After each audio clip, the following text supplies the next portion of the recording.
Hey guys, I'm James. You just joined the high table, and if we're in the lounge today, it means one thing: coffee club's open. Let's get into it.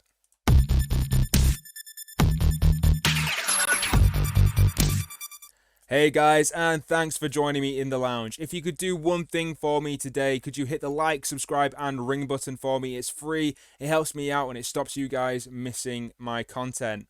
So feel free to do that. But without further ado, let's get into today's coffee. So today's coffee we're going to be drinking is Meyart Butterscotch coffee. Now, many of you may not even know what butterscotch coffee is. It's basically just a flavoured coffee. It's something I've never tried before. I have tried Meyert's other coffee flavours before. At the Christmas market in Leeds in the city, there's a place that often sells it. I always get a bag for me and a bag for my family. And I've tried a few of their flavours, and I've always been impressed with what I've got. But for the coffee purists out there, it may not be your cup of tea. Pardon the pun.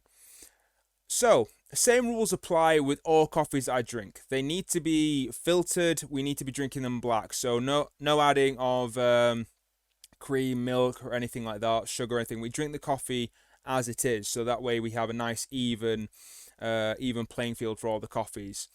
The one thing I would say is that Meyert do provide only a small bag. Like I think the bag's only 100 grams of coffee, and they want it drunk more like an espresso. They recommend that. But I've got a mug of coffee here, so let's take a sip and see what our first impressions are. Firstly, before I even take a sip, it has a very unique aroma to it. You can really smell the butterscotch there. You can really get that sweetness coming out of it. So let's take our first sip. Let's see what we think.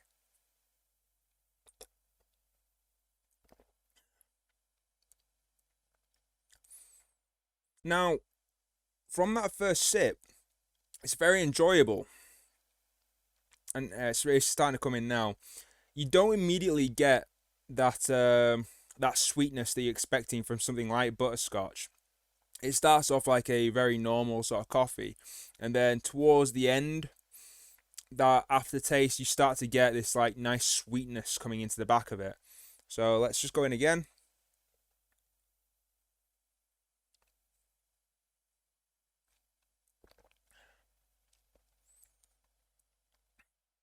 Yeah, I can definitely get the sweetness coming in towards the end of that.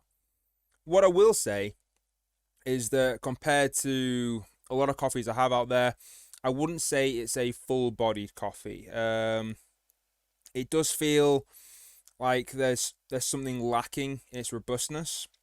Uh, it's pleasant. Don't get me wrong. It's like I've got a massive sweet tooth, so this should really appeal to me.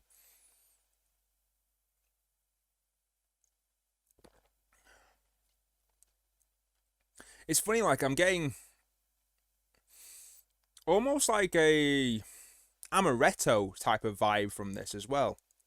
I mean, I know Mayor does an amaretto coffee, but I feel like I'm getting more of that sort of vibe as well.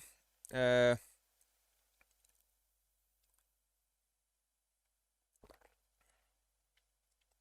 yeah, the first sip, you sort of get like this amaretto-y type vibe, and then towards the end, the sweetness sort of kicks in, and then you get that real butterscotch flavor.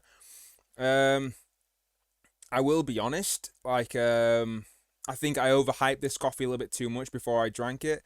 Um, I don't feel like this. I don't feel like it lives up to the hype as much as my friend recommended it to me. I have tried other Mayotte coffees, and to be honest with you, a lot of them I do enjoy. This one's good. Don't get me wrong; it's very nice. I wouldn't say no to a cup of it,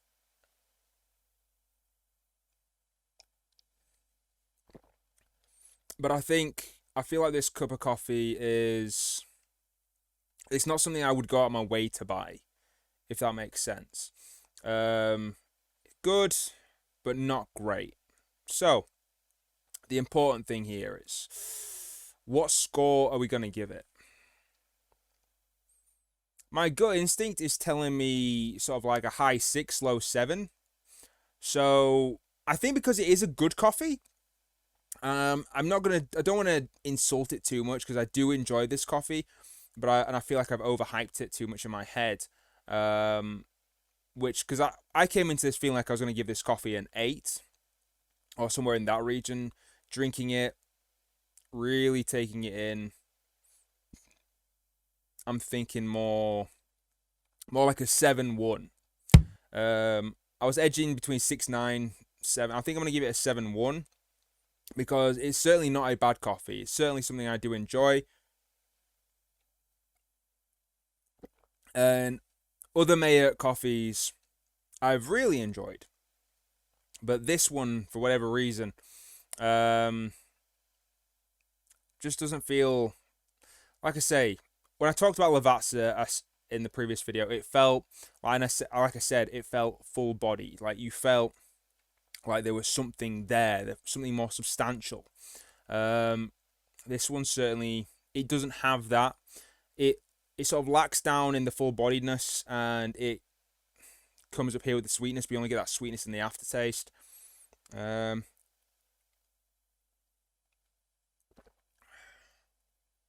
Yeah, I think a 7-1. I think 7-1's a fair score for this. Like I say, it's a good coffee, definitely good coffee. I enjoyed it. I won't say that I didn't. I do enjoy it. It's more a case of I think I've been a bit hypercritical, and I've got to be, haven't I? I've got to be if I'm doing an honest review show. Like I say, there are other flavors from Meyert that I would probably go for over this, and I will look into getting some more of their coffees and reviewing their flavors as well. Let me finish this cup.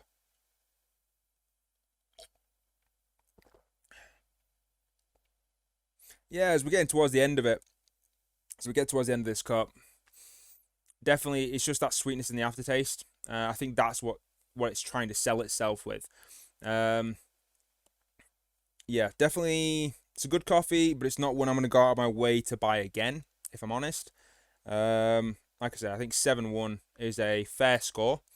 And yeah, I think we're going to leave it with that one for today.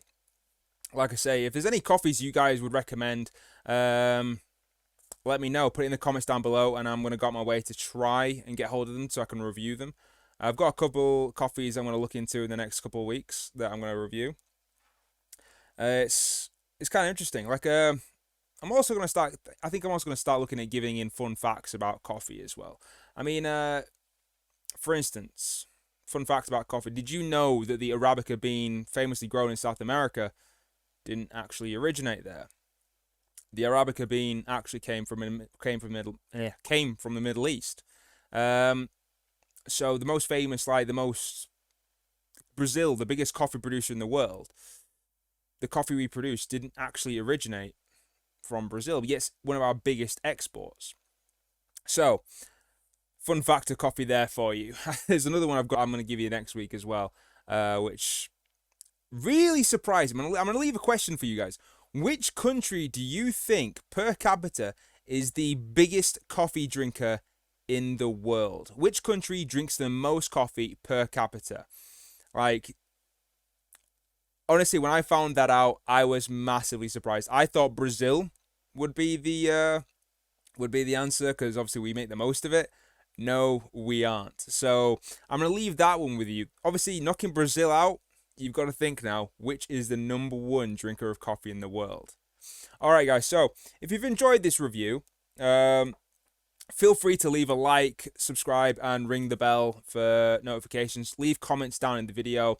Let me know what you guys want to see. Let me know what coffees you guys want me to try out, and I'll do my best to get them done for you. So, all that being said, have a good one. I'll see you later. Ta-ra.